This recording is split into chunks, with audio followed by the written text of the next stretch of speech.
한번 따라 하실까요? 이 시대에 남은 자가 됩시다. 이 시대에 남은 자로 삽시다. 아멘이십니까? 아멘. 오카는 목사님 설교집에 나온 이야기인데요. 좀 제 마음에 감동이 돼서 함께 소개하고 말씀을 나누려고 합니다. 한번 따라 해보시길까요? 하나님이 눈이 모셨지. 더 세게, 하나님이 눈이 모셨지. 저런 사람을 좋다고 택하시다니. 감정이 전혀 안 실리고 있습니다. 오 목사님이 이 표현을 쓰시기 위해서 기도를 했다고 그래요. 하나님이 눈이 모셨다라고 하는 이 표현은 사실은 그렇게 바람직한 표현이 아니어서 제가 이 표현을 써도 되겠습니까? 이렇게 기도를 했더니 하나님이 아무 대답도 안 하시더라는 거예요. 그래서 그러면 승인하신 줄 알고 전하겠습니다 하면서 나가서 그렇게 얘기를 했다는 거예요. 여러분, 하나님이 눈이 모셨다라는 이 표현은 정말 사실은 두려운 표현일 수 있는데 아무리 봐도 하나님이 눈이 모시지 않으면 나 같은 죄인을, 나같이 이렇게 변덕장이를, 나같이 제멋대로 인생을 무엇이 좋다고 이렇게 나를 자녀 삼으시고 하나님의 백성 삼으시고 그 은혜 가운데 세우시나. 정말 그 수혜를 입은 첫 번째 사람이 바로 누구인 거예요? 우리 같이 고백하실까요? 바로 나입니다. 아멘이십니까? 네. 바로 이 선택을 한 것이 우리가 놀라운 하나님의 은혜고, 그 은혜 가운데 오늘 이렇게 우리가 감사주일로 보내는 것, 나를 구원하신 하나님, 나를 하나님 백성으로 삼으시고 그 은혜 가운데 나의 처음 은혜 받은 그 은혜에 감사하고, 하나님이 구약을 통해서도 분명히 가나안에서 첫 소출을 하나님께 드리면서 이 모든 것이 하나님의 은혜였습니다. 가나안 땅을 오기 위해서 그 광야를 거치면서 그 고난이 있었죠. 어려움이 있었어요. 그런데 하나님의 은혜로 건너게 하셨고 첫 소출을 통해서 하나님께 영광 돌리는 게 바로 감사주일, 바로 이 맥주 감사주일을 보내는 유래라고 볼 수 있습니다. 그러면 구약시대와 오늘 우리 시대와는 별개의 관계고, 보리 농사와 우리 농사와는 관계없는 이 시대에 사는데 우리가 굳이 이 맥주 감사주일을 보내야 되는가? 그렇지 않습니다. 우리가 여러분이 맥주 감사주일, 77절, 오순절, 이건 같은 맥락입니다. 예수님께서 유월절 전에 십자가에 매달려 돌아가셨죠. 그리고 유월절 다음 날에 부활하셨습니다. 그리고 오순절에 성령이 오셨고 교회가 탄생했어요. 그 하나님의 놀라운 은혜를 교회적으로 체험할 수 있었던 초대 교회가 구원의 은혜에 감사하고, 부활이요 생명의 주님이 나를 사랑해 주시고 나를 택해 주시고 그 은혜 가운데 나 같은 죄인을 살리신 것을 감사 고백한 것이 바로 오늘 저와 여러분이 함께 나누는 이 은혜의 맥주 감사주일이 되는 거죠. 바로 그 중에 한 사람이 어떤 사람입니까? 오늘 본문에 나온 사도 바울이 그랬습니다. 그는 스스로 말을 하는 거예요. 이스라엘 택한 백성들에게 구원은 있는가? 정말 하나님은 당신이 선택한 백성들을 버리시나? 그런데 뭐라고 얘기를 하죠? 결코 그렇지 않다고 말씀하세요. 그런데 우리가 기억할 중요한 말씀이 있습니다. 로마서 9장 27절의 말씀을 보면 이렇게 말씀하시거든요. 이스라엘의 자손의 수가 바닷가의 모래알과 같이 많을지라도 오직 남은 자만 구원을 받게 된다는 거예요. 하나님은 특별히 당신의 사랑하는 선민으로 유대인을 선택하셨고, 아브라함을 통해서 하늘의 별과 같이 바닷가의 모래알 같이 그 놀라운 축복을 택한 선민을 통해서 주셨지만, 사도 바울은 분명히 고백하는 거죠.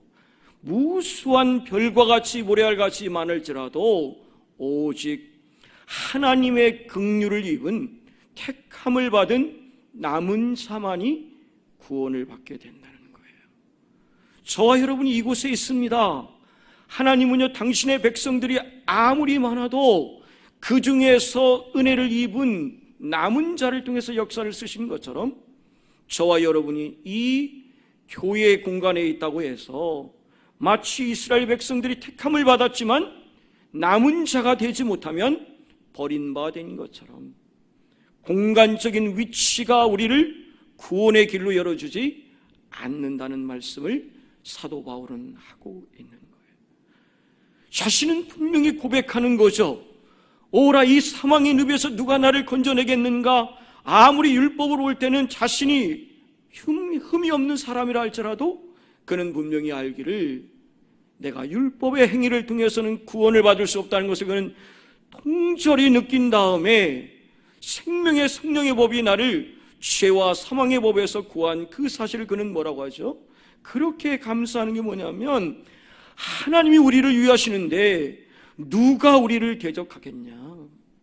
자기 아들을 아끼지 아니하시고 우리 모든 사람을 내어주신 그 하나님이 그 아들과 함께 우리에게 모든 것을 주시지 않겠느냐? 확신이 있습니다. 두려움이 없습니다. 담대합니다. 죽음이 두렵지 않습니다. 지금 죽어도 하늘나라 가는 영광에 있는 그 확신이 있는 사도 바울은 거기에서 멈추질 않고 자기 택한 선민인 동족을 바라보는 거예요. 그들을 바라봅니다.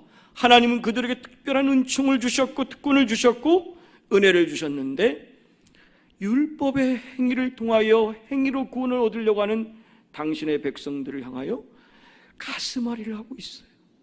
저들을 살려야 될 텐데, 저들을 살리는 것이 하나님의 내게 주신 가슴앓이고 거룩한 부담인데, 그 마음을 가지고 그들을 향하여 칼방울인 마음을 가지고 그들을 바라보고요, 10장 1절에 가보면 그런 말을 하게 되는 거죠.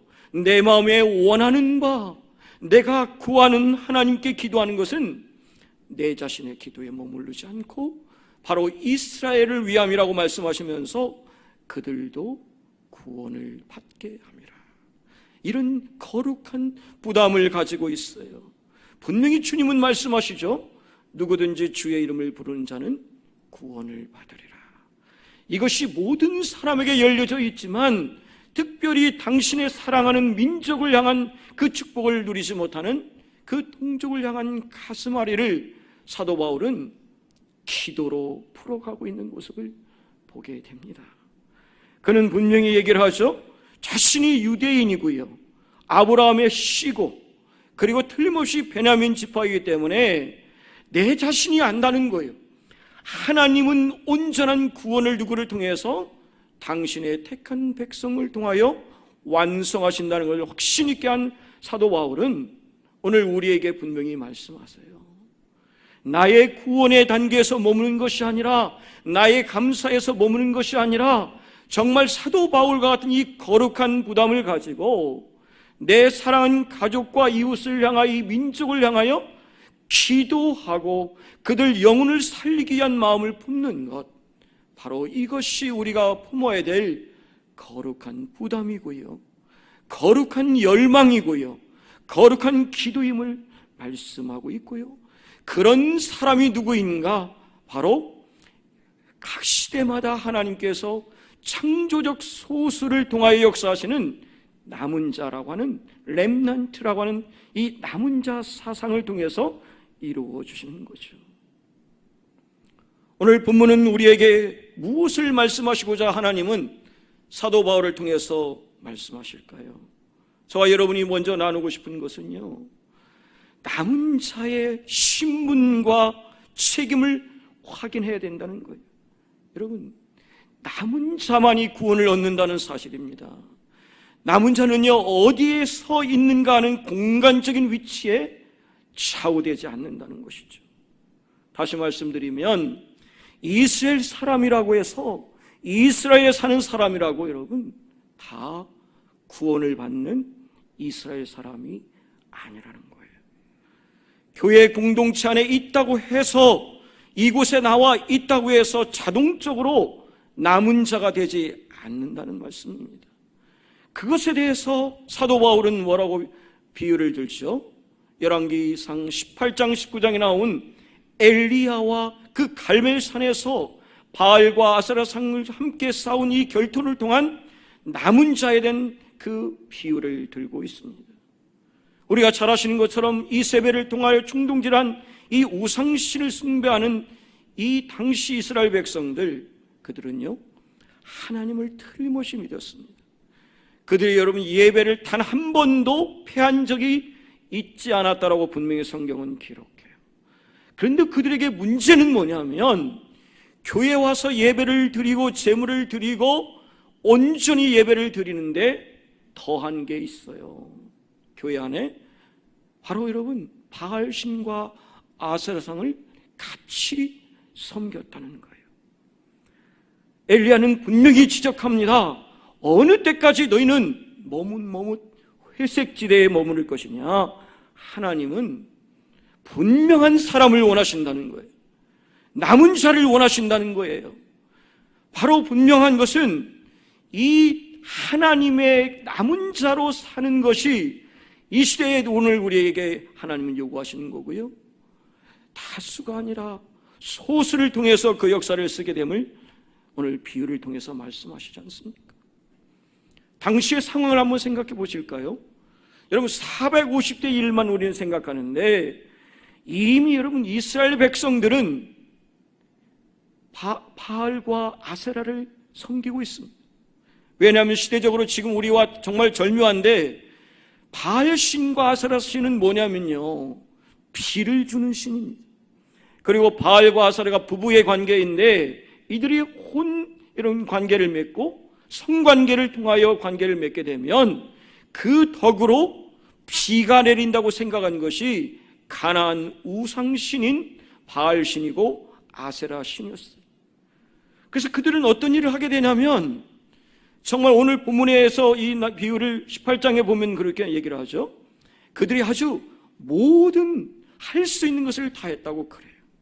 심지어는 칼과 창을 통해서 자신을 자해하면서 바알신이여 우리에게 비를 내려달라고 불을 내려달라고 그렇게 한 모습을 우리는 기억하시죠. 그런데 그 시대적인 상황을 우리가 여러분 역사적으로 보면 성적으로 거기는 문란한 그런 일이 일어날 만큼 그 일을 통해서 어떤 기적이 일어나고 역사가 일어난다고 그들은 믿었던 일인데 가히 여러분 상상할 수 없는 일이 여러분 한국교회도 지금 여러분 통성에 대한 부분을 가지고 얘기를 나누는데 시대적으로 그 시대가 그랬다는 거예요. 그런데 이것이 여러분 잠자고 있는 이스라엘 백성들을 통하여 엘리야는 외치는 거죠. 분명을 알아야 된다는 것입니다. 당시의 사회에서는 비가 절대적이기 때문에 그 역사를 위해서 바알신과 아세라를 통해서 농사를 짓기 위한 농경사의 특징이에요. 그런데 오늘 우리에게는 이것이 우리에게 무엇을 적용해야 될까요? 우리가 지금도 여전히 물욕과 권력욕과 그리고 성적인 부분에서 여러분 깨끗하지 않으면 하나님은 지금 이 시대를 동일하게 위기의식을 가지고 바라보지 않으면 우리가 남은 자가 될 수 없다는 것이죠. 하나님은요 오늘 우리에게 분명히 말씀하세요. 현실적으로 엘리야를 저는 공감합니다. 한번 생각해 보세요. 그 일을 감당하기 위해서 헌신했습니다. 본인 스스로 말하기를 열심히 특심했고 그 일을 위해서 목숨 걸었고 기도했고 간절히 간구했고 정말 그 놀라운 역사를 통하여 불을 내렸는데 백성들이 고백하죠. 주님만이 여호와만이 우리의 하나님이시다. 근데 그것은 말뿐에 지나지 않습니다. 그 일 이후에 바로 그들은 다시 원상태로 돌아가는 거예요. 다시는 그 일을 절대적으로 안 하겠다고 하고서 돌아서서 오직 여호와 하나님만을 신뢰하는 그 모습이 아니라 여전히 다시 돌아간 그 모습을 바라보며 인간적으로 이 엘리야가 낙심하게 되지 않습니까? 그에게 주님은 분명히 말씀하시죠. 낙심하면 안 된다는 그 약속의 말씀을 통해서 오늘 이 본문에 나온 7,000명을 남겨두셨다고 말씀하시죠. 사랑하는 여러분, 7,000명을 남겨두셨다고 말씀하세요. 정말 내가 이 사랑하는 우리 교회를 향하여 남은 자로서 살기 위해서 우리 자신을 한번 자문하셨으면 좋겠어요. 예수님께서 주신 그 구원의 은혜를 감사하며 내가 지금도 날마다 동행하고 있는가? 정말 이 시대의 이 교회를 향하여 내가 남은 자로 그 정신을 가지고 있는가? 정말 내가 남은 자라면 이 교회를 향하여, 죽어가는 영혼을 향하여, 주의 백성들을 향하여 기도하고 있는가? 그리고 사도 바울처럼 이 민족을 향한 그런 거룩한 갈망을 가지고 그들을 살리기 위해서 간구하고 눈물을 흘리며 그 영혼을 향한 사랑함이 있는가? 주의 말씀을 통하여, 성경을 통해서 그렇게 영혼을 살리는 일이 중요하고 그 일을 통하여 이 민족에 허락하신 구원의 날을 우리에게 주셨는데 여전히 그 일이 나와 멀리 느껴지고 강단에서 전해지는 소리로만 들려진다면 과연 나는 남은 자인가? 여러분, 그 아닐 수도 있다는 것이죠. 이스라엘 백성들이 그렇게 특권을 누리고 하나님이 택한 백성이지만 거기에서는 남은 자만 하나님의 은혜를 받아 누릴 수 있었음을 바라보면서 정말 이 시대를 바라봅니다. 교회가 얼마나 많습니까? 얼마나 거룩하고 아름답고 화려한 성전이 많습니까? 충분히 여러분 자랑할 만한 교회적인 모습이 많죠. 많은 사람들이 그럽니다. 이 시대에 정말 나는 바른 사람이야, 진정한 신앙을 가지고 있어, 그렇게 얘기하는 사람들을 많이 볼 수 있는데 영적으로 바라보면 엘리야 시대와 지금 시대와 다를 바 없고 영적으로 볼 때 지금은 지극히 암울한 시대임을 보게 되는 거죠. 우상을 숭배하는 이방신들이 교회 안에 들어오는 모습을 보게 됩니다. 지금 그런 모습을 통해서 여러분 시대적인 교회적인 사명을 감당하지 못해서 흔들리는 한국 교회를 바라보게 되죠. 여전히 물신주의에 매여 있는 모습을 보게 됩니다. 바울을 통해서 오늘 말씀하고 계신데요, 오늘 본문을 이어서 9절에 가보면요, 다윗은 이런 고백을 하게 돼요. 하나님, 이 땅에 얼마나 많은 사람들이 밥상에 매여 있다는 거예요. 밥상에 매여 있다는 거예요. 밥상에 매여가지고 그 밥상이 올무와 덫과 거치는 덫과 보응이 되게 해주십시오라고 하는 이 바울의 다윗의 기도가 있습니다. 여러분, 밥상이 뭘까요? 세상 사람들이 밤낮 없이 추구하는 이 세상의 육적인 관심사를 비유적으로 표현한 것입니다. 세상 사람들의 관심사는 한마디로 밥상이라는 말씀이죠. 진수성찬, 오이오식, 쾌락을 즐길 수 있는 부유한 환경이 목표라는 거예요. 그래서 다윗은 말합니다. 그들의 부유한 환경이 멸망을 자초하는 불행의 덫과 올무가 되게 해달라고 기도를 하는 거예요. 여러분 생각해 보십시오. 이 시대에 얼마나 많은 사람들이 이쪽을 향하여 전진하고 있습니까? 교회에서도 마치 그것이 전부인 양 그 일을 통해서 성공하고 그것이 위대한 믿음의 사람이라고 여러분 자랑했던 것이 우리 한국교회의 모습은 아니었습니까? 틀림없이 밥상은 복입니다. 우리가 우리의 건강을 지켜주고 돈도 우리에게 정말 필요한 하나님이 주신 축복이지만, 그러나 교회에 나오면서 평생 밥상과 돈 때문에 올무가 되는 사람이 얼마나 많습니까? 잘 먹고 잘 사는 것이 예수 믿는 사람도 그것이 삶의 목적이고, 그런 사람은 하나님 오실 때 남은 자로 인정하지 않으신다는 거죠. 단순히 몸만 나와서 교회에서 예배 드릴 뿐 가치관은 여전히 세상의 가치관을 따라가고, 이스라엘 민족이 그랬던 것처럼 하나님 한 번 가고 바알신에게 한 번 가고 너도 좋고 나도 좋고 양쪽 사이에서 즐기는 회색지대의 모습이 한국 교회에 있다면 그 남은 교회 아닙니다.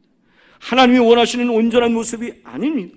그 일을 위해서 우리를 하나님은 다시 세우셔서 지금 이 시대에 정말 무력과 권력과 이 성적으로 타락한 이 시대에 순결한 사람, 그 진리를 추구하는 사람, 바알에 무릎 꿇지 않고 바알에 입술을 대지 않은 그 사람을 찾는 것. 비록 여러분 우리의 가시적으로 볼 때, 시대적으로 볼 때 그런 사람이 보이지 않아도 우리는 기억하셔야 됩니다.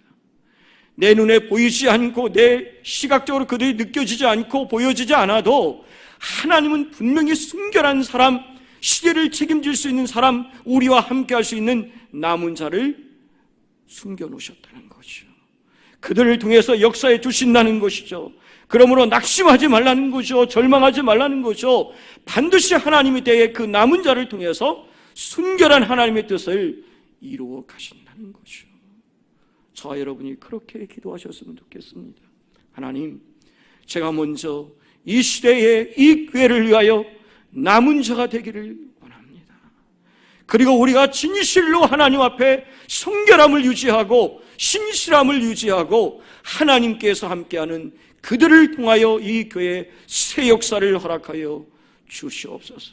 진실로 하나님이 남은 자로 인정할 사람들을 보내주시고 그 일을 통해서 이 교회의 새 역사를 써주시옵소서. 그것이 이 시대를 향한 우리의 간절한 기도고요, 그 기도를 통해서 하나님은 우리 교회를 세워가실 줄 믿습니다. 그것이 바로 우리가 여러분 다시금 이 시대의 남은 자고 이 교회의 남은 자로 쓰임을 받게 되는 것이고, 하나님은 그 마음을 가진 저와 여러분을 더 훈련시키실 줄 믿습니다. 근데 우리가 고민하는 게 있어요, 여러분. 하나님은요, 남은 자를 통하여 역사하실 때 탄탄대로만 열어주지 않으신다는 거예요. 그게 우리의 고민이고 가슴앓이가 되는 거죠. 여러분, 오늘 본문에도 나와 있지만 그들이 여러분 430년이라고 하는 그 구속 가운데서 해방돼서 하나님의 은혜로 출애굽을 합니다. 하나님의 놀라운 은혜고요, 절대적인 감사와 찬양인데, 그들이 하나님의 인도를 받는데 어디로 나가죠? 사막으로 갑니다. 광야에 가요. 물 한 방울 없습니다. 농사 지을 수 없습니다. 아무 희망이 없는 그곳으로 하나님은 이끌어 가신 거예요. 왜 그러셨을까요? 그것은 내게 하나님께서 우리를 향한 뜻은 뭐냐면 전적으로 그 하나님만을 의지하라는 거죠. 너의 생각 내려놓고 하나님을 의지하고 신뢰하고 하나님이 인도하는 방법을 통하여 하나님의 사람으로 세우시기를 원하시는 거예요.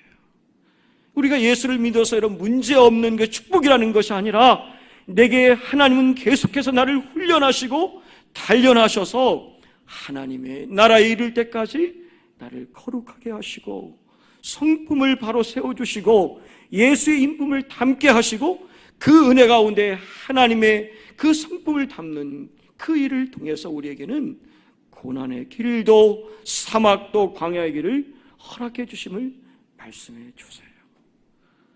기도원의 300용사를 기억하시지 않습니까? 적은여 십수만이라고 하는 엄청난 대군이 지금 몰려오고 있습니다. 우리가 모은 그 사람들은 별 볼 일 없는 사람들이라고 할지라도 3만여 명의 그 사람들 갖고도 사실은 중과부족이에요. 하나님 더 보내주시라죠. 그러나 하나님은 뭐라고 하시죠? 아니, 300명이면 됐다 그러세요. 왜냐하면 하나님은요, 그 32,000명의 그런 자원자들이 아니라 오직 하나님께 전적으로 신뢰하는 300명의 남은 자를 사용하시기를 원하셨기 때문에 그래요. 그래야만 그들이 300명이 온전히 한 마음으로 뭐를 외칠까요? 이 모든 전쟁의 승리는 나로 인한 것이 아니라 전적인 하나님의 은혜고 그 하나님의 역사하심이고 그 구원의 은혜를 우리가 받아 누린 것뿐입니다. 이것을 인정하는 남은 자를 하나님은 찾으시기 위해서 그렇게 이끄셨던 것이죠. 오늘 여러분 이 450대 1이라고 하는 이 광경에서도 하나님은요, 바로 엘리야에게 그렇게 주문하시지 않습니까? 불이 일어나야 됩니다. 불이 일어나려면 여러분 물을 뿌리면 불이 일어나요? 안 일어나요? 안 일어나지 않습니다. 근데 뭐라고 해야죠? 거기다 물을 가득 담아다가 그냥 주변이 막 찰람찰람 넘칠 만큼, 도랑에 물이 넘칠 만큼 해놓으라는 거예요. 우리가 상식적으로 생각할 때 하나님 불을 달라고 하시는데요, 어떻게 이게 물을 뿌려가지고 이렇게 힘들게 하십니까? 충분히 그럴 수 있어요. 그런데 하나님은 그 믿음을 보시고요, 남은 자로서 쓰시기 위해서는 철저히 순종하는 소수인 남은 자를 통해서 역사하심을 보여주시잖아요. 엘리야가 어떻게 기도합니까? 난리치지 않습니까? 요란하게 소리치지 않습니다. 부르짖지 않습니다. 그는 단지 한마디 말만 하는 거예요. 여호와여 내게 응답하소서. 따라 하실까요? 여호와여 내게 응답하소서. 그랬더니 어떤 역사가 일어난 거예요. 제단 위의 것뿐만 아니라 그 도랑까지 훑어버렸다. 하나님의 전적인 역사를 신뢰한 그들에게 하나님은 능력을 나타내 주신 것을 말씀해 주고 계시지 않습니까? 사랑하는 여러분, 주님은 분명히 마태복음 7장 20절에서 말씀하세요. 사람은요 그 열매를 통해서 알게 된다는 거예요. 우리를 성품을 통해서, 열매를 통해서 더 만들어 가시는, 정말 장성한 분량에 이르게 하시는 하나님의 은혜를 체험한 여러분 되시기를 주님의 이름으로 축복합니다. 그것이 최고의 축복이고요, 주님의 형상을 내 안에 담고 주님의 마음을 내게 이식시켜서 정말 사도 바울이 고백한 것처럼 우리는 사실은요 곁가지인 거예요. 우리는요 원가지가 아니에요. 원가지가 꺾이면서 우리는 오히려 접붙임 받은 그 은혜 가운데 이런 은혜를 받아 누리는 겁니다. 근데 이 은혜를 우리에게 주신 거예요.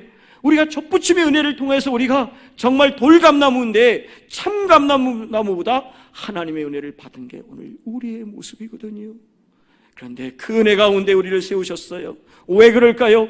이 시대를 남은 자로 섬기기를 원하고요, 이 시대에 정말 하나님이 찾으시는 온전한 사람을 찾기를 원하시는데요, 다니엘과 그의 세 친구가 어떤 일이 있어도 왕의 진미와 포도주로 자신을 더럽히지 않겠다고 하는 이런 정결한 마음을 품는 여러분 되시기 바랍니다. 욥은 고백해요.